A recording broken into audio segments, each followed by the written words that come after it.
Hey guys, it's Lori from the Watchman's Midnight Hour, and I am coming on because last night was a unique night. I had a moment where early in the morning I felt like we were actually having an earthquake where I live. But when the morning arrived, obviously, like just a few minutes ago, I was like, oh yeah, I remember I think we had an earthquake. And I searched and looked, and no sign of any earthquake having happened. So I don't know if that was something the Lord gave me, of something coming, of, it was very interesting. Then then early in the morning, about 7:15, I'm like, okay, I better wake up my husband. He's got to get going, work to work, and all of a sudden I fell back asleep, and I had a dream that's pretty clear right now. It was very interesting. It was of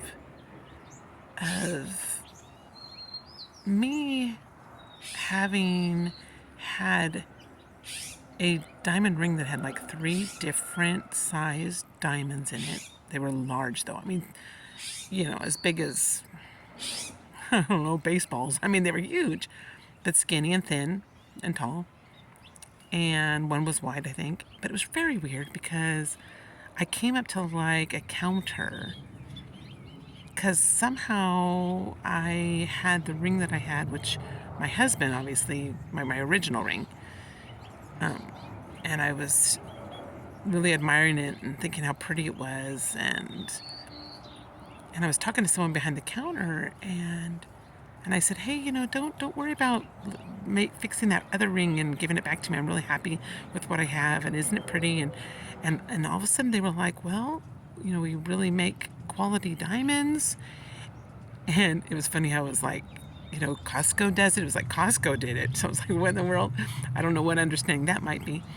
But she said the way they do it, they make it where it's just like an official diamond. And then she reached over with some kind of metal tool towards my original wedding band, and she poked it with something and said, see, this is going to be coming off soon. This is going to be broken and go bad. And when she poked it, it was almost like it kind of disintegrated in that area. And I thought, oh my goodness, it's weaker than I thought. It is falling apart. And next thing I know, it like broke off. And I think there were gems in it too, which wasn't really officially my ring, even though I thought it was. And she was holding the other diamonds, and then it was pretty much over.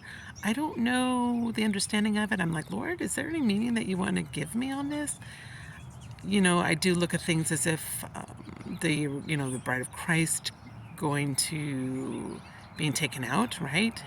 And the understanding is us being married to Christ, and that our earthly marriage, depending on what happens to your spouse, if he comes up with you. I mean, I really don't know how that's all going to work, but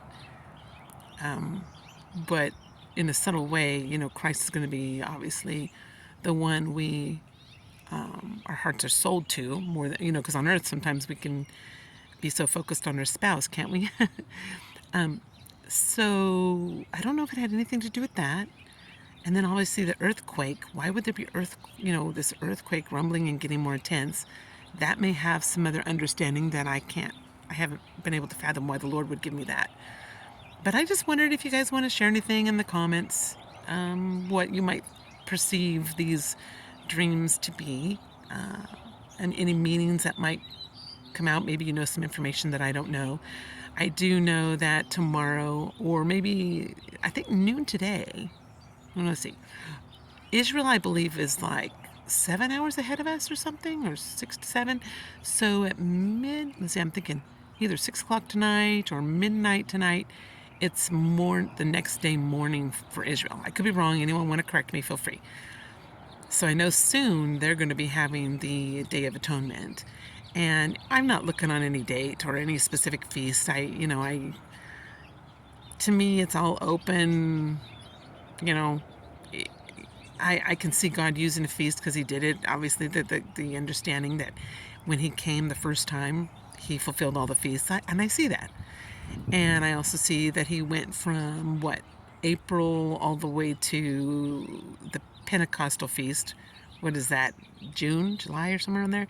And then I'm thinking, well, he could go backwards too, not a full C. Like everyone thinks, okay, it's going to go around and hit the Feast of Trumpets, and the end of the end of the tribulation will be the fulfillment of the tabernacle. Well, it could go the other way. It could be tabernacle, feast, Day of Atonement, and then the finale is actually the Feast of Trumpets. So all the way up to the day of Pentecost. So you see, if you look at the candle, it's scooped one way. Well, on the other side, it might scoop the same direction. You understand? I think you guys get it. So we don't really know. We really, honestly, we know it's imminent. We know it's soon.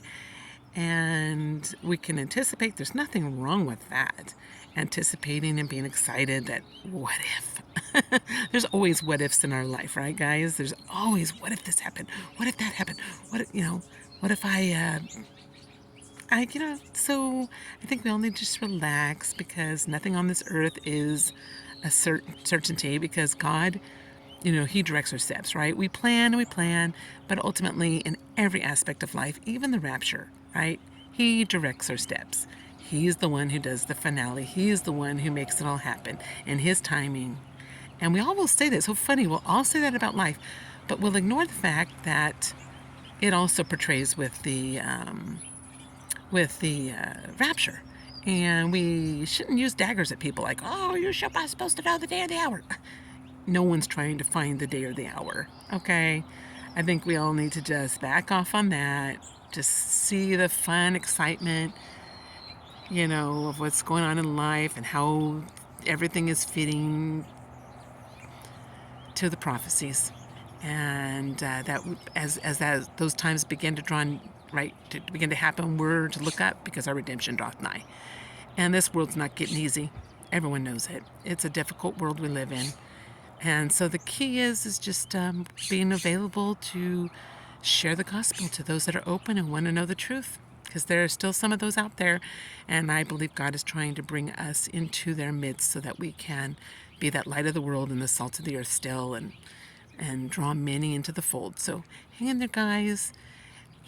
We have all the way, I believe up into 2023, 2023. I do know, I re-listened to Mark Biltz, and he does seem to kind of hold to more of a likelihood of a 2023 rapture. It's really interesting. He has a little statement, that our little commentary that he did, and I just think we need to be ready and serving God and honoring Him in every way we can. And, like I've always said, when the bombs begin to happen, and I don't know if everyone knows this, but I didn't realize it until I listened to Stephen Ben Danoon, and he said that the southern border to Mexico is literally being run by cartel of all the drug lords, and all the border people are gone. They're not there to protect us. It's totally an open border, which every time God has shown me this vision, whether it was a day vision, whether it was an open, or what do you call it, a flash vision, or a night vision about what's going to happen regarding our border and regarding LA. And it's so funny how people won't say that San Diego's going to get hit, but God has shown me way too many times that San Diego's going to be hit by some type of atomic. So, but the southern border always begins it. The southern border in California. It starts everything. I don't know about everything. I heard someone saying that North Korea is going to do it. Hey, I would say North Korea has a chip on his shoulder. He's not getting the focus that he wants and all the attention. So he could get a little unhappy about that. And he's seeing the saber rattling, and he may go, hey, I want to be the one that starts it. You guys aren't moving. Let's do it. So who knows? Well, God bless you all. Take care. Hang in there. For we are almost home. Well, who said that one? I know somebody did. All right, take care.